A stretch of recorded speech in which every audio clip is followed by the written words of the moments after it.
আসসালামু আলাইকুম। এই ভিডিওতে আলোচনা করব অ্যাকাউন্টসের ২ টা গুরুত্বপূর্ণ জিনিস, ইনকাম এবং এক্সপেন্স, আয় এবং ব্যয়। সাধারণত আমরা আয় বলতে যেটা বুঝি সেটা হচ্ছে যে পণ্য বিক্রি করে যে টাকা লাভ হয় সেটাই আয়। কিন্তু সেটার বাইরেও অনেক সময় বিভিন্ন ধরনের আয় থাকে। সেই আয়গুলো আমি কিভাবে আমার এই সফটওয়্যারে ঢুকাবো? আর এক্সপেন্সে আমার দৈনন্দিন যে খরচগুলো আছে সেগুলা কিভাবে দিব। তো প্রথমত এক্সপেন্সে ঢুকি, এটার জন্য আমাকে যাইতে হবে অ্যাকাউন্টস মেনুতে। অ্যাকাউন্টসের এক্সপেন্সে গেলে আমি খরচ এখান থেকে উঠাইতে পারবো। খরচগুলোর ক্ষেত্রে আমি কিভাবে খরচের খাতগুলো এখানে আসে দেখাবো। আগে এখানে কি আছে দেখি একটু, যেমন এক্সপেন্স ডেট, কবে খরচ করলাম, তারপরে হচ্ছে পেইড বা এক্সপেন্স টু, আমি কাকে টাকাটা দিছি যদি আলাদা করে মেনশন করে রাখতে চাই, বা কাকে পেইড করছি সেটা যদি চাই, সেটার নামটা আমি এখান থেকে কন্ট্যাক্ট লিস্ট থেকে অ্যাড করে নিতে পারবো। তারপরে হচ্ছে অ্যাকাউন্ট হেড, মূলত এই হেডগুলো আমাদেরকে তৈরি করতে হবে। অ্যাকাউন্ট হেড মানে হচ্ছে আমার খরচের খাত বা ইনকামের ক্ষেত্রে যখন হবে তখন হবে আয়ের খাত বা আয়ের উৎস কোথা থেকে আসলো।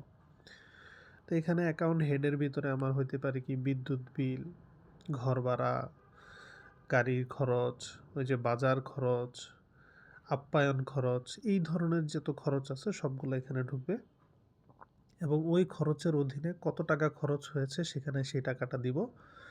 যেমন ওয়াইফাই বিল দিলাম মনে করেন ১,০০০ টাকা, তাহলে এখানে উল্লেখ করলাম ওয়াইফাই বিল ধরাই দিব, ধরাই দেওয়ার পরে অ্যামাউন্ট দিব ১,০০০ টাকা। পেইড থ্রো, টাকাটা কি মারফতে বা কিভাবে দিয়েছি, ক্যাশে হইলে ক্যাশ, ব্যাংক হইলে ব্যাংক, বিকাশ হইলে বিকাশ, এখানে খাতগুলো তৈরি করা যাবে।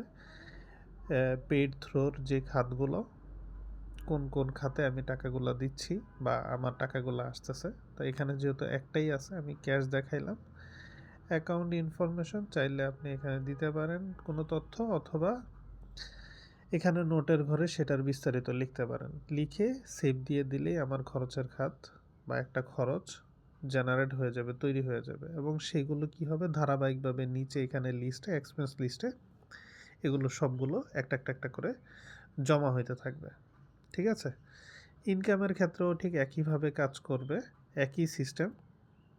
আপনার ইনকামের যে খাত, যেমন যদি এমন হয় যে আপনার গাড়ি আছে, গাড়ি ভাড়া দেন, গাড়ি ভাড়ার এখান থেকে টাকা আসে, তাহলে এখানে আপনি গাড়ির নাম্বার অথবা গাড়ির নাম বা ড্রাইভারের নাম্বার, নাম, এগুলো দিয়ে আপনি মেনশন করতে পারেন। গাড়ির নাম্বার দিয়ে করতে পারেন, যেমন আজকে যদি ইনকাম হয়ে থাকে, হ্যাঁ, অ্যাকাউন্ট হেডে এখানে আমি দিয়ে দিলাম গাড়ি 1 2 3 4 বা এরকম যদি কোনো কিছু থাকে, ওই গাড়ি থেকে আমার কত টাকা আয় হয়েছে, ইনকামের অ্যামাউন্ট দিবেন, দিয়ে পেইড থ্রু সেই টাকাটা কিভাবে রিসিভ করছেন, ক্যাশ অর বিকাশ যেভাবেই হোক, দিয়ে সেভ দিবেন, দিয়ে এটার ইনকামের খাতও যুক্ত করা যাবে।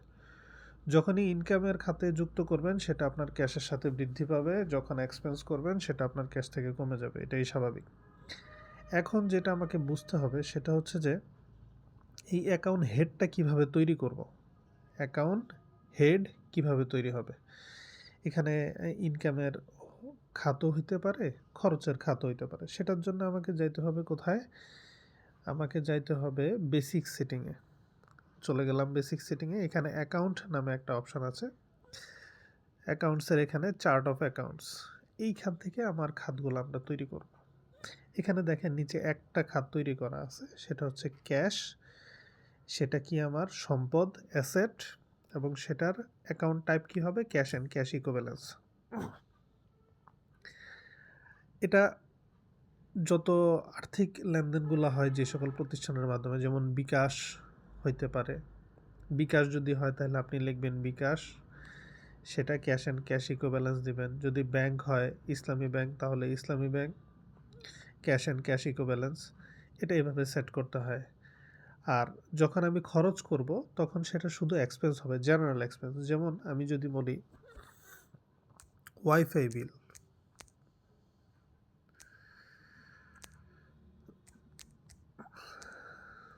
আমি একটা খরচ দেখাইলাম এখানে, ওয়াইফাই বিল, এই এখানে আইসা আমি কোনো ডেসক্রিপশন দিলাম না, সেটা কি টাইপ হবে, অ্যাকাউন্টটা এটা কি ধরনের, এটা সাধারণ খরচ। তাহলে এখানে দেখেন, এখানে অ্যাসেট আছে। এই যে ক্যাশ অ্যান্ড ক্যাশ ইকুইভ্যালেন্স, এটা সাধারণত বিকাশ, ব্যাংক এগুলোর ক্ষেত্রে এগুলো হবে। লাইবিলিটিসের দরকার নাই, ইনকামের দরকার নাই, আমরা এক্সপেন্স দিচ্ছি। ওয়াইফাই বিল আমার সাধারণ খরচ, জেনারেল এক্সপেন্স। কি দিলাম? ওয়াইফাই বিল, জেনারেল এক্সপেন্স দিয়ে সেভ দিলাম। সেভ সাকসেসফুল হয়েছে এবং এখানে দেখেন ওয়াইফাই বিল সেটা খরচের খাতে জেনারেল এক্সপেন্স সাধারণ খরচ হিসেবে যোগ হয়েছে। ঠিক আছে, এরকম যত ধরনের খরচ আছে সকল খরচ জেনারেল এক্সপেন্সে দিবেন। আমি যদি মনে করি সফটওয়্যার বিল, ঠিক আছে, এটা দিলাম। এটার এখানে আমি কি করলাম, ইনকামের পরে এক্সপেন্স, জেনারেল এক্সপেন্স দিয়ে সেভ দিলাম। তাহলে দেখেন জেনারেল এক্সপেন্সের এখানে software bill, expense, general expense হিসেবে কাউন্ট হয়েছে। তাহলে এইভাবে যত ধরনের খরচ আছে খরচগুলো এখানে এভাবে তুলে নেবেন। ইনকামের যে খাতগুলো হয় আপনাদের ঠিক একইভাবে এখান থেকে ইনকামের খাত দিবেন, মানে নামটা লিখবেন। আর এখানে এসে ইনকামের বেলায় দিবেন কি, এই যে ইনকামের জেনারেল ইনকাম, ঠিক আছে, ইনকামের ক্ষেত্রে জেনারেল ইনকাম দিয়ে এগুলো সেভ করবেন। এভাবে ধারাবাহিকভাবে যুক্ত হবে, ক্রমান্বয়ে করবেন। এবার যখন আপনি খরচ করবেন,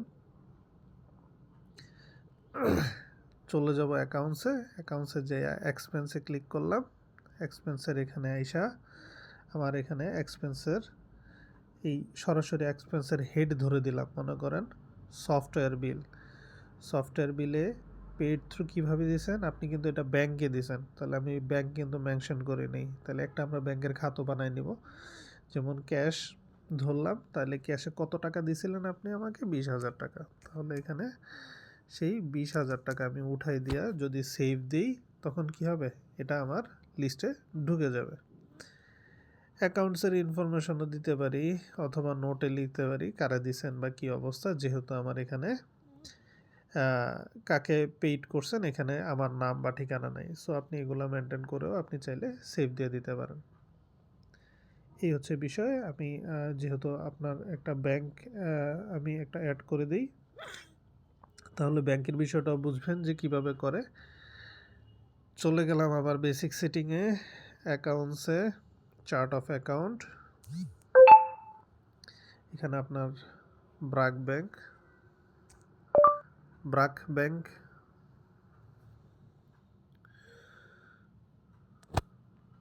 ক্যাপিটালাইজড করে দিই।